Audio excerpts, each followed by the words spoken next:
Welcome to A Cult of Personality, esoteric podcast extraordinaire. I'm your host, Greg Kaminsky. Now, in episode number 223, we're joined by Eduardo Fidencio Cano, also known as Esoteric Eddie.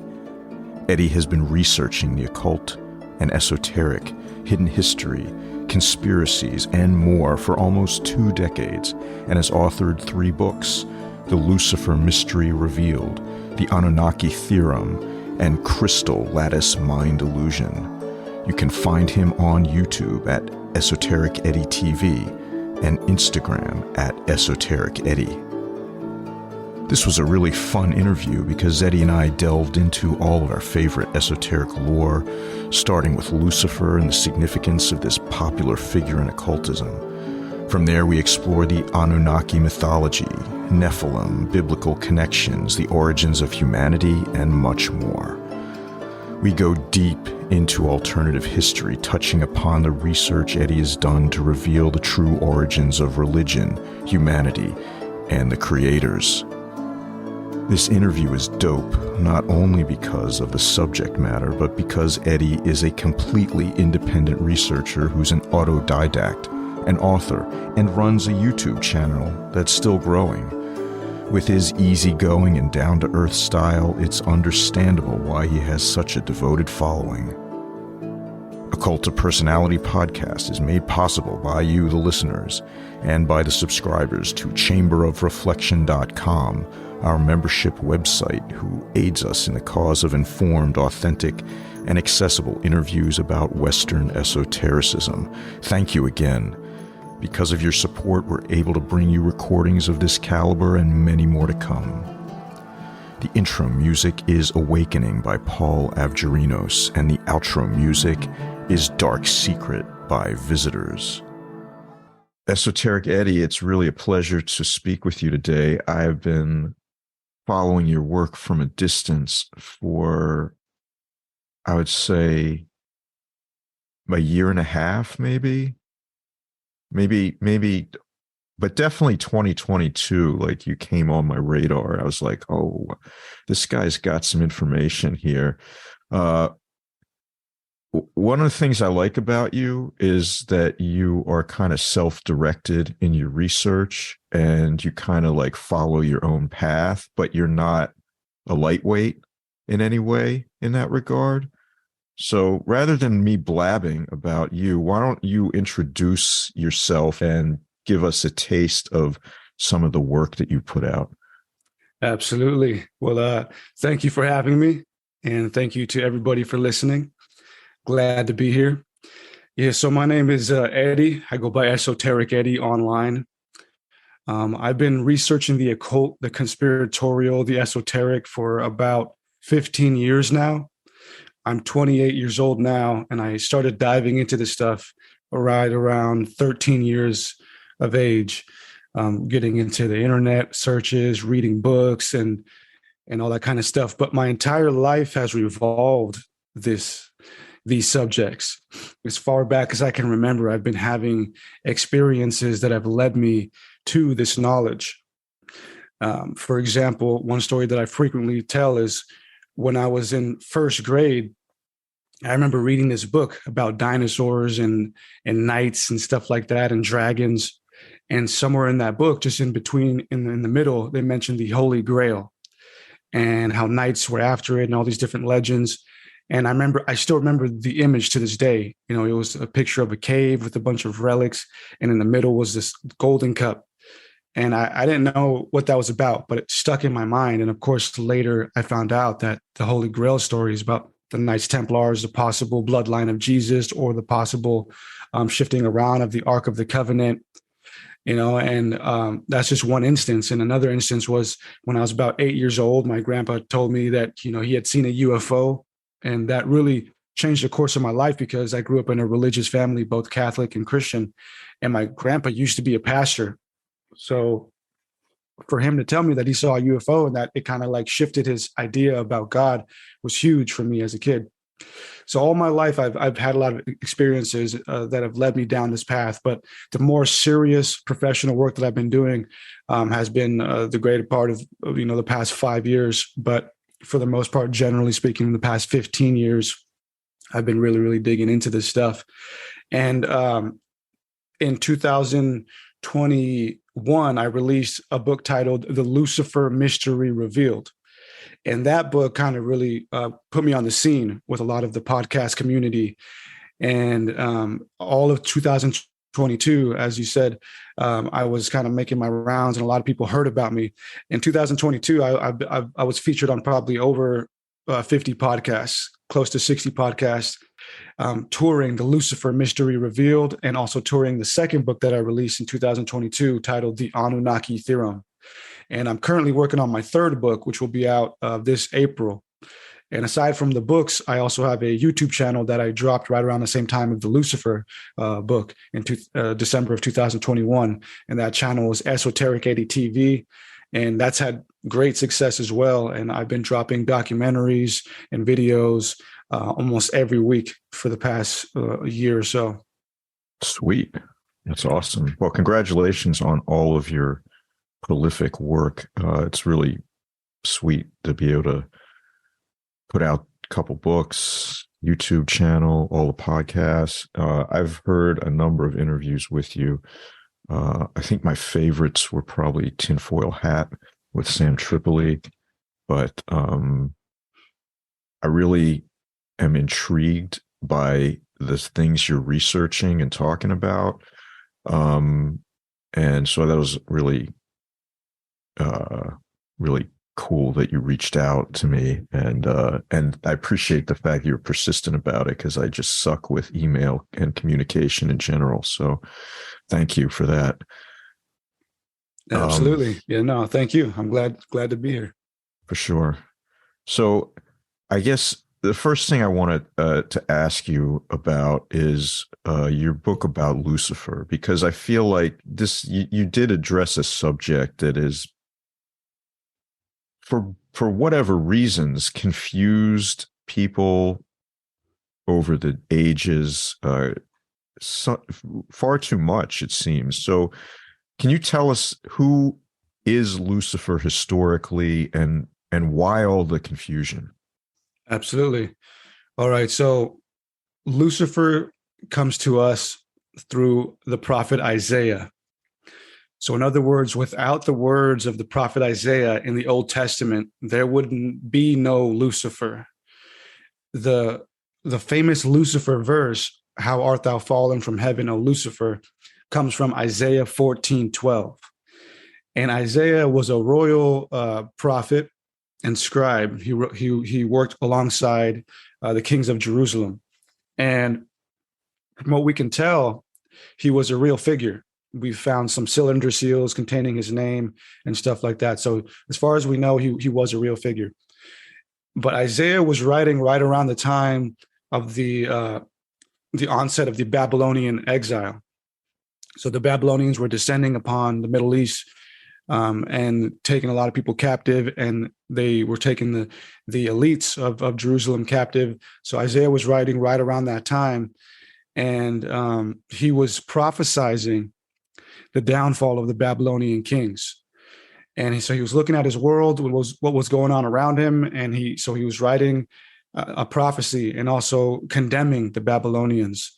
So all of Isaiah 14, if you go back and read it, is that in context. But when he wrote the famous verse, he didn't use the word Lucifer. Lucifer is a Latin word. So the misunderstanding came through the succession of the translations.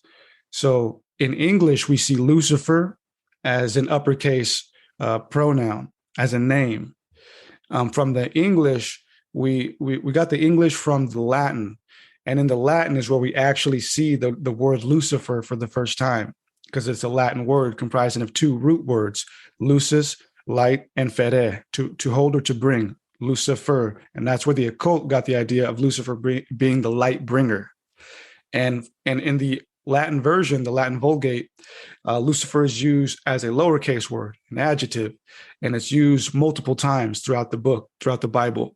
And the Latin, we got the Latin from the Greek. And in the Greek, we see where we would see Lucifer, we see phosphorus, which is the Greek equivalent to the Latin Lucifer. It can mean bright, fire, so on and so forth. And from we got the Greek from the original Hebrew. Now, in the Hebrew, Isaiah uses the term Hallel ben Shahar. Hallel ben Shahar means Hallel, son of Shahar. And there's a reason for that. Hallel basically means shining or bright. And that's kind of where we get the word like hallelujah. You know, it's a root word. Hallel means shining or bright. And that's where that whole light aspect of the other translations came from. But the son of Shahar is important as well. Shahar in Hebrew means like dawn or morning, right? And so that's where we get the bright one, son of the morning. But what's more important than that is that Isaiah was writing from, an Israelite perspective, and their ancestors were the Akkadians, the Assyrians, the Sumerians, the earliest of civilizations. They were connected to them more so than we are. They were connected to them more so than we are connected to them. That time span was a lot closer. Mm-hmm. And Isaiah understood the old world. He was a well-educated man. And so he understood the old Canaanite mythologies. And he was referencing a Canaanite mythology that we know as the Baal cycle text. The Baal cycle texts were found in the mid-1900s. And there's a lot of little adventure tales in these texts. And in one of the texts, there's a story about Baal or Baal stepping down from his throne. And as he steps down from his throne, all the gods start conversing amongst themselves. Well, who's going to rule in his stead? And there's one younger god that steps up and decides to take on the responsibility. And his name is Athtar. And this Athtar is the Hallel that Isaiah was writing about. Athtar in the story steps up to the throne and says, I will, try to rule.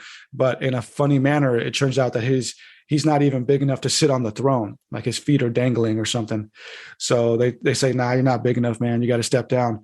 So Isaiah was using that metaphor of the Athtar tale and also using the metaphor of Venus, because Hallel in Hebrew also signifies Venus, as did Athtar. And phosphorus and Lucifer also signify Venus. And there's a reason for that, because Venus in the celestial sky, in the sky is the brightest object preceding the sun. And you can see that with your naked eye. You can go out and see that. So Isaiah was cleverly, putting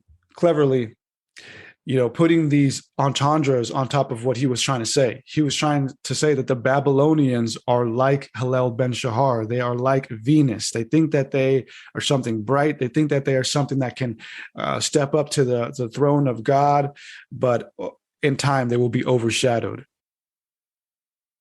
Wow, thank you. That's a super excellent explanation of that origin story, which I didn't really know much of at all.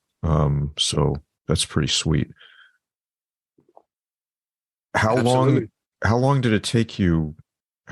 Like, I'm assuming that kind of information kind of unraveled for you. They followed a path that ended up in the book, but can you just talk a little bit about that process? Yeah. So I started writing the book, man, it must have been like 2018-ish, 2018, 2019. And at the time I was a plumbing apprentice, was making, minimum wage in Southern California, living in this tiny little studio on this nice elderly couple's property with my dog. And I didn't really have much going on for myself. I was playing in a rock band. I was a guitarist. And I was just coming out of a very, very chaotic time in my life, with drugs and alcohol, and going through a very intense divorce. And I had already done some esoteric work at that time. I've already made some videos and done some, wrote in some literature, but nothing that really popped off yet. And so there I was, kind of sitting around thinking, well, what am I going to do with myself? And I decided, let me clear all of this stuff that's going on in my life away and try to sit down and really try to create something that's outside of myself, that's going to benefit the world and possibly, shift me into something new. And everything changed in my life at that time anyway, because COVID hit right around 2020.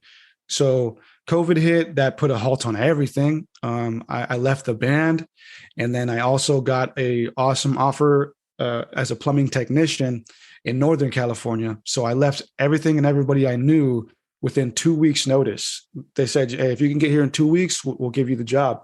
And the job basically tripled the income that I was making at the time, which was insane. So I left everything and everybody with 2 weeks' notice, moved to Northern California. And at that, I had just started working on the Lucifer book during that time. And I still remember the moment. I came home from work, tired, exhausted. I had this little cheap laptop, and I just opened it up. And I started with a question. And the question was, where does the story of Lucifer come from? That's kind of always my process, is where is the origin of this stuff? Where is the source? So I asked myself, where did we even get this story from? So I started doing my search on that. And then the Isaiah thing was one of the first things that I found. Okay, so it comes from Isaiah 14:12. Without that, we wouldn't have ever heard about it. And then I started digging into Isaiah as a person. Okay, who is he? And then I started digging into the Canaanite mythology, and some of this stuff I had already known because of the other studies I was doing. So as you said, it just started to unfold, and it basically just wrote itself. It just unfolded, and I just learned so much. I learned so much awesome stuff in that process, and it took me about 2 years to write the entire book, and then I dropped it in 2021. I'm curious. It sounds like the entire process of it was like very kind of magical or spiritual process also. And I'm wondering, you mentioned earlier your family was Catholic and Christian, and are you still on a spiritual path now, or are you more just focused on it in terms of research? Yeah, I always say I'm default Christian. My dad's side is Catholic. My mom's side is Christian. I'm default Christian, but I don't adhere to any particular practice. Mm-hmm. The only person that I pray to, if I'm being honest, is Jesus. And I'm kind of like Jordan Peterson in the sense that it's paradoxical for me. I've heard him say on multiple occasions that, he's a believer in Christ, but he doesn't know why. It's paradoxical for him to believe in Christ because he's an elite clinical psychologist. Not that I'm an elite anything, but I understand what he's saying. It's like I've really looked I've examined history and religions to such a degree that like it's almost ridiculous for me to believe in any of this stuff. But here I am, and I do. So I am spiritual in the sense that I do pray. I do believe in the Creator, and the platform in which it's processed in my mind is default Christian.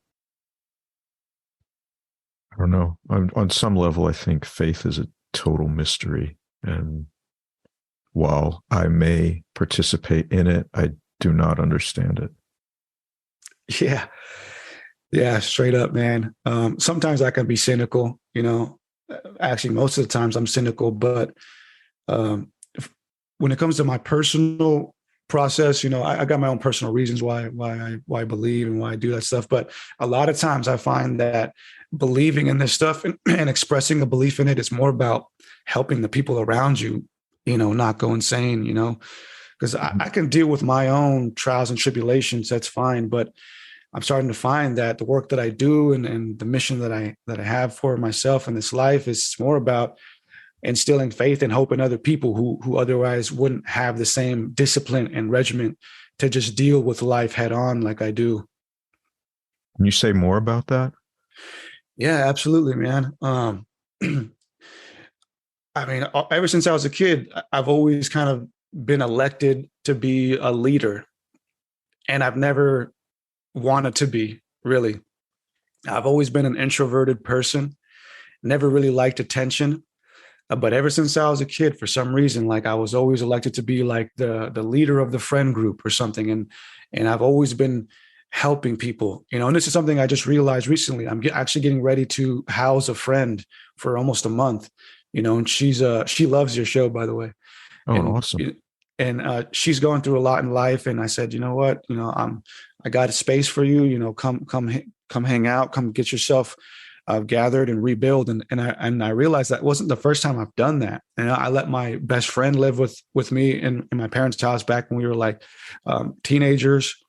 I housed my brother and my sister at one point too. So I'm realizing like, man, like, I don't know, like, and a lot of times in my life, people, they feel comfortable to come to me as if like I'm a therapist or something. I'm always like, I have that like therapist energy where people just come to me and if, for help or for advice and stuff like that. And so I'm just realizing that I have some role to play in that sense, whether I like it or not. And it's funny, man, as I say, God has a sense of humor because I'm an introvert, and I really I'm always trying to find just my peace and my space. But, people just find a way of coming in and asking for help. And I'm like, okay, if I can provide it, why not? That's good. It's really good. How has your work been received? I mean, I'm aware that your YouTube channel's super popular, and you're also super popular on the podcast. So I imagine mostly completely positive. But I'm curious about what looks to me like a really huge response to it. Like it seems like very large. Yeah, I was surprised, man. Like I've only been doing all this stuff for a little over a year, and it's already all exploded in many different ways. And it's mostly positive. I would say like 9 out of 10 of the reactions I get from people are positive. And I just laugh at the negative ones. I'm a very comedic person in my personal life, and I can be cynical too. And I love to make fun of things. So when I see people making fun of me and the stuff that I do, I just laugh at it. It's hilarious to me, But if somebody has like an actual genuine, critique, I appreciate those. Okay, like, yeah, I take it in. But yeah, it's insane, man. Like the growth has been insane. And this last year was a huge year for me, content wise, and in my personal life. And this year is already kicking off to almost beat that. So I don't know what's going on. My friend who's going to be moving in with me, she's big into astrology and human design. And so she's always giving me, advice or telling me what's going on in that side of things. And apparently it has something to do with my Saturn return. So there's a huge shift going on in my life, and I'm getting close to turning 30. So all these positive benefits and stuff that are happening right now in my life are due to my Saturn return. But that's only if I tune into my higher power and listen to that mission about helping people. If I become too hermited, then I'm not going to receive those blessings, according to the astrology stuff. Sounds like good advice to me. Your second book concerns the Anunnaki and the origins of humanity. This is a truly fascinating and highly controversial subject, I would say. And I would also say that for the people who don't look into it in depth, it's not that controversial because they don't actually understand what's being proposed here. But can you give us some background on this story, where it comes from, and sort of how you came to it? Yeah, absolutely. So I first heard of the Anunnaki when I was about 13, 14. I came across the subject through Zecharia Sitchin's work, as most of us do. And for those who don't know, Zecharia Sitchin was, I like to call him a speculative Assyriologist. But yeah, he studied all the ancient cultures of the world, primarily Assyriology. And he wrote a series of books titled The Earth Chronicles, beginning in the 1970s and onwards. And it was that series, The Earth Chronicles, that brought us the concept of the Anunnaki. So without his work, there would be no like Ancient Alien TV, none of this stuff, none of it, So he was the guy. And it was another one of those funny moments in life. My brother was in rehab at the time in Anaheim, so we would drive like 2 hours to go visit him on like family days. And we were all pretty intellectual people, and so when he would have that little time to go outside and hang out with us, one of the things that we would do is go to Barnes and Nobles, and so he could pick out a new book to read. And I've always loved reading, so I just remember seeing the cover just sitting right there of The 12th Planet.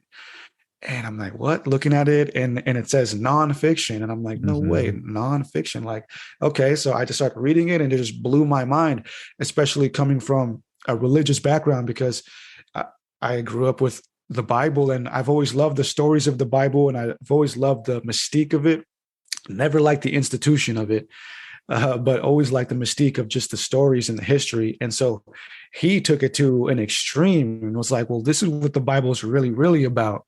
So I appreciated that. And so from the age of 13, 14, I was reading his stuff, and I was like a Sitchin fanboy. I took everything he said pretty much for face value, but it wasn't until I matured that I started picking out the nuance critiques that I had about his work. And so when I sat down to write the Anunnaki Theorem, or I should say rewrite, because the Anunnaki Theorem is actually the first book I ever published back in 2018, before Esoteric Eddie was a person or a brand or anything.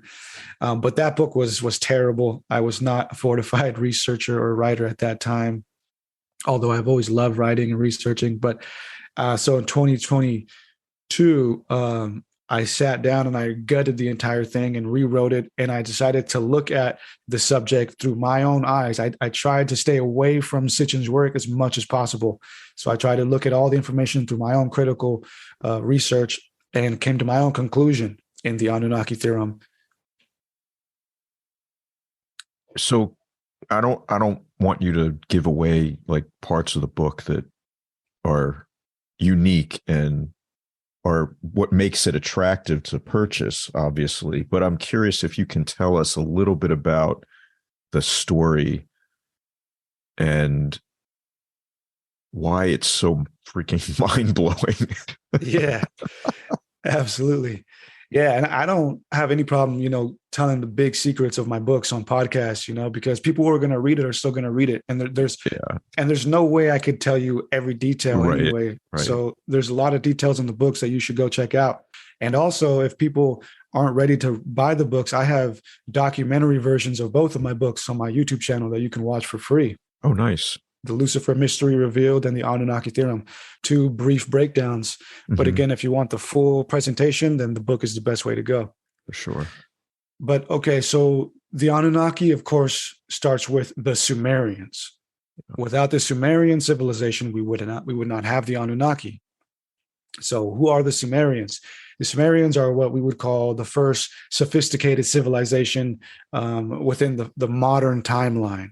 And I say the modern timeline because there's obviously evidences of cultures and civilizations going further back than the Sumerians, like that of Göbekli Tepe, and even some civilizations in Ukraine, like the Trypillian civilization. But the modern timeline is about 7,000 years old, 7,000 years, and the Sumerians go back about 5,000 years.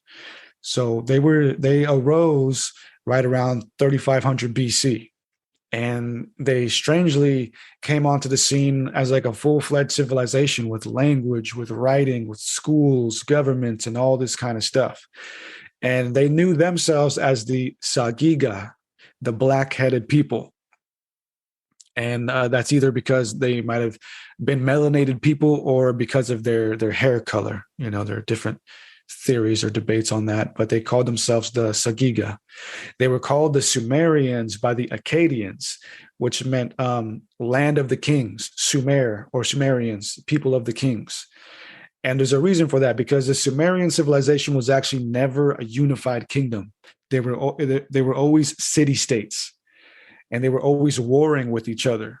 One person would say, this god is better than that god, and so they would fight each other for that central power. And that was their detriment. That was their flaw, because that's what led to their downfall is not being unified. So the Akkadians were the first to overtake the kingdom through Sargon of Akkad. And so the Sumerians brought us the stories of the Anunnaki. And one of the oldest known text to us right now is the Kesh Temple hymn. It's considered the oldest text, and it goes back about 2500 BC, around there. So almost like 1,000 years after the onset of the Sumerian civilization, 500 to 1,000 years. But the Kesh Temple hymn is strange. What it is a story of these gods putting together some sort of ritual. So if you read the Kesh Temple hymn, it's this very detailed thing about these gods putting together a ritual. They say, and this guy brought the drum out, and this guy brought the instruments out, and this person brought the incense out, and this, and that, and they're all doing it in this temple to honor the gods. And it might sound kind of like, okay, whatever, but I think if we pause and think about that for a second, it becomes really strange. So here we have the earliest civilization, and here we have the oldest text known to humanity, the oldest thing, right? The oldest text. So you look around right now, you see all this beautiful stuff that you're used to every day. I mean, okay, none of this would be here if it weren't for the beginning, right? So here we have the oldest text. And what does it have to tell us? It's telling us that there were these beings known as the Anuna or the Anunnaki, and that they're setting up some sort of ritual. That's pretty strange. It's pretty strange to me. And along with that, we have stories within the Sumerian text and the Akkadian text about the creation of humans. And there are at least 2 to 3 occasions in the text available to us that talk about the creation of humans. For example, there's a Sumerian Akkadian text titled The Creation of Humankind. And in this text, we read, as I'll quote here, "Let us create humankind from their blood," their meaning some of the Anuna. Their labor shall be labor for the gods, to maintain the boundary ditch for all time, to set the pickaxe and work basket in their hands, to make the great dwelling of the gods worthy to be their sublime sanctuary, for celebrating the gods' festivals as they should. So again, here we have the earliest of civilization, the earliest of text talking about these beings called the Anunnaki, and telling us that they created us through an admixture of their blood, and in some occasions clay, or whatever they deemed as clay. And that is where Zecharia Sitchin got the idea of genetic engineering. And although I can agree to that, I came to a different conclusion as to who the Anunnaki actually were. But before we get there, I think it's important to just pause again and just look at that. Like, here we have our oldest of ancestors telling us that these beings created us out of an admixture of their blood to be workers for them. And the Bible tells us the exact same thing. Mm-hmm. In Genesis 1:26, it is stated in English, "Let us create man in our image after our likeness." If you go to any English Bible and pull up Genesis 1:26, you will see a plural context there. Let us create man in our image after our likeness. And most people within theology would say that plurality is there because God is talking to himself, or he's talking to Jesus, or he's talking to the angels. But that simply is just not the case. The plurality is there because the word that was used originally was Elohim. And Elohim is a plural word, which basically means the powerful ones, because El means mighty or powerful, or can mean God in a singular form. So Elohim would mean the powerful ones, the godly ones, the gods. So when we read it in its original context, we would be reading, "And the gods said, let us create mankind in our image after our likeness." And now again, the Israelites, the compilers of the Old Testament, were the descendants of the Akkadians, the Assyrians, and the Sumerians. So it makes sense that they were reiterating the mythology of their ancestors. Wild. This is so wild. I have to ask at this point, and I know it might not even be the right point in the interview to ask it, but I'm going for it anyway. What do you see as the connection, if any, between Anunnaki, Nephilim, and this whole idea of the fallen angels. All right. And that's a complex subject to unpack as well. Yeah. So let's start with the source, right? That's how I always start with it. Let's start with the source. So we get the idea of the Nephilim from, again, Genesis. And the whole story of the Nephilim has to do with the sons of God. So we are told that the sons of God saw that the daughters of men were fair or, attractive, and pretty much snatched them up and created children with them. And then shortly after that, the great flood occurs. And God brings about the great flood to basically try and wipe out that lineage. But we're told in the Bible that the giants or the Nephilim were in those days and the days after. So some of them survived. But that entire story with the flood and the giants in the Bible was a summation of a much larger story, which is known as the Book of Enoch. So if you were to just read the Genesis version, you wouldn't get much out of it. But if you were to read the Book of Enoch, you would get the full story. And we know that it's a summation of the Book of Enoch because many scholars over the centuries have come to the same conclusion. And one of the first to come to that conclusion was a guy named J.T. Millick, who I quoted in my book. And J.T. Millick, I think he was a 20th century scholar, and I think to this day, his work on the Book of Enoch is regarded as like the authoritative work on it. And he came to the same conclusion after studying it for decades. He said there's no way that the Genesis came before the Book of Enoch. It was clear to him that the Genesis story was a summation of the Book of Enoch. And there are so many other evidences pointing to the Book of Enoch being a huge influence on early Christianity and specifically the New Testament. And I get into this in the Anunnaki theorem.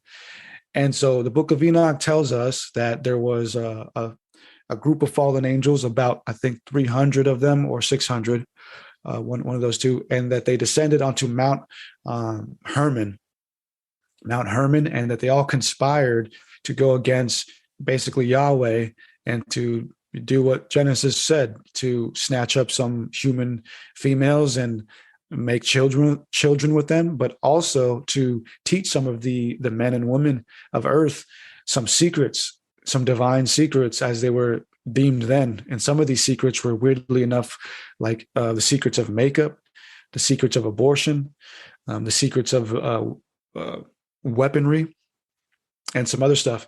And in the Book of Enoch, there's a counter to that. Enoch is snatched up and abducted by the good angels, and he is also shown secrets as well. Secrets of heaven and earth, secrets of time, secrets of the end of days. Mm-hmm. Yeah. And there's this whole idea of there being two Enochs within, the truther community. And there are two Enochs in the Bible. There's an Enoch of the Seth line, and there's an Enoch of the Cain line. And some people think that the Enoch of the Book of Enoch is the evil Enoch. And I don't agree with that, because if you actually read the books of Enoch, it's clear that he's the positive one. He's the good guy. But the evil Enoch, I think, is the Enoch that is talked about and venerated in Freemasonry. Because in Freemasonry, everything centers around the Cain line, because the Canaanites are not the Canaanites in history, but the lineage of Cain, his people are regarded as the first smiths, the first workers of trades. And so Masonry is all centered around masonry, the work of a mason. So the Enoch that is venerated in Freemasonry, I believe, is the Enoch of Cain, those of the trades. It's fascinating. It's super interesting. So do you think that the story of the Anunnaki and the story of the Nephilim are the same story, or do you think that they're sort of analogous, like that this sort of thing happens more than once? I think it's basically the same story. And in my book and in the documentary, I get into Yahweh, right? And how monotheism formed. So in the Old Testament, we're told frequently that there are these other gods, God is a jealous God. You should worship no other God. And we're told in Jeremiah towards the Babylonian exile days that the people retreated to their old ways and were worshiping many gods. And we're told that the people worshiped as many gods as there were streets. That's the verbiage that is used. And we're also told in the Old Testament by Yahweh in the Exodus story that the forefathers of Abraham used to worship different gods. And so who are these other gods? If we look at history outside of the Bible, these other gods are the Anunnaki, because there are no other gods in that area that were being worshipped aside from them. So they're not known as the Anunnaki in the Old Testament, but that's who the other gods were in history, in geographical history, all that. So Yeah. These Nephilim, these Elohim, they were the Anunnaki. So just to be clear, because I just want to follow the implication of what you're saying all the way through. The God or gods of the Old Testament is not the same as what Christ calls the Father in the New Testament. Is that correct? That's the way I would perceive it. Yeah. I think if there was a Jesus, and that's an ongoing work for me, studying that. But I think that Jesus's message was apart from that whole Anunnaki thing. I think he was trying to pull us away from that and say that there is a creator, but it's way bigger than this whole Anunnaki stuff. Fascinating. Okay, so what I want to ask is, first, this temple text that you referred to, which I think you called a Kesh temple text. Is that right? The Kesh temple hymn. The hymn. When you describe it, I mean, I've never read it, but when you describe its contents, I have to say it sounds disturbingly and remarkably like what's called in, I think, like tantric traditions, a sadhana, which is like an esoteric practice, it's basically a ceremony ritual, but it is more than that, because when the practitioner is like reciting or singing through this hymn, what's going on is they're first like sort of describing and also simultaneously entering the realm of the deity or the deities. And then they make offerings to them, right? Just like you described, with the incense or the water or the alcohol or the flowers or the music, the drumming, whatever, all of it.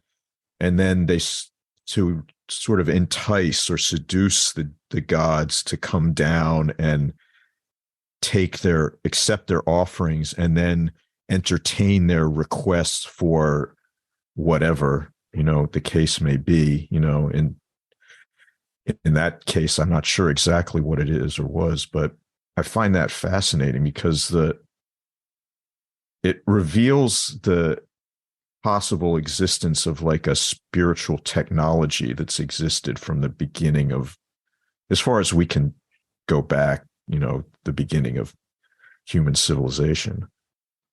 Yeah. I just pulled up a quotation from the Kesh temple hymn. I won't read the entire thing, but just maybe the first couple lines, which are just as strange as you were saying. And there are some breaks in the text because some of it are actually physically broken. But in the opening line, we read, the house whose lords are the Anuna gods, whose Nuek priest are the sacrificers of En priest, ...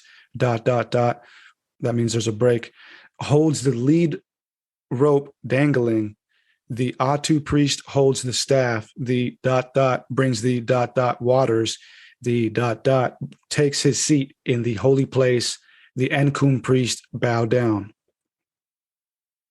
Just strange stuff. And this is coming from the earliest of texts available to our modern timeline.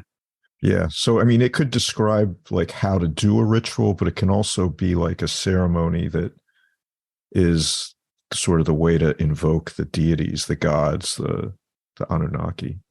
It's wild.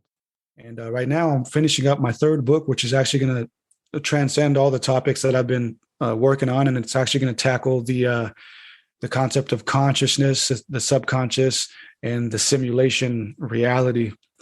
And again, for that purpose, to look outside of all the craziness and realize there's a whole other aspect to this that we're not even realizing, which is the aspect of consciousness, the aspect of reality itself, and how we can tap into that to lead and live a beautiful life.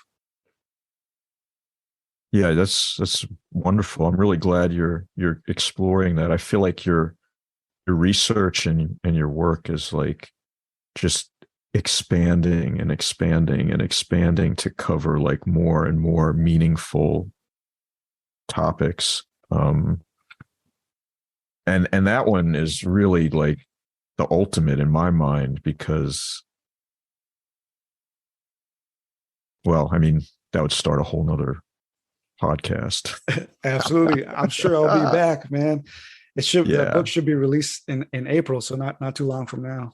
Awesome. Well, I really appreciate you taking the time to talk with us today and share your work and your research and what you've learned. And it's really wonderful to hear about it. And again, I appreciate the fact that you kind of like went on this journey, like really all by yourself and just uncover these things. And it's really cool.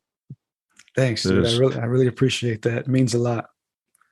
Yeah, so I enjoyed speaking with you very much, and I hope we can do it again. Absolutely, anytime. Thank you to everybody listening. Also, you can follow me on Instagram at Esoteric Eddie and YouTube at Esoteric Eddie TV. Thank you so much. In the Chamber of Reflection, Eddie and I go even deeper into conspiratorial territory that some may find challenging. From the rulers of the world and their systems of control to current events to ways to take back our own sovereignty, this interview is lit. Please join us for that exclusive second half of the conversation. And also remember that we're in the midst of our meditations on the Tarot Study Circle that is open to all Chamber of Reflection paid members. In August, we're meeting to discuss death, and I encourage you to join us. And I want to remind you that although you're able to listen to this podcast at no charge, it costs time and money to create. We ask you to support our efforts in the creation of future podcasts by joining the membership section at chamberofreflection.com or subscribing via Patreon at patreon.com/occultofpersonality. As always, if you're already supporting the show or have done so in the past, my heartfelt thanks. And I salute you.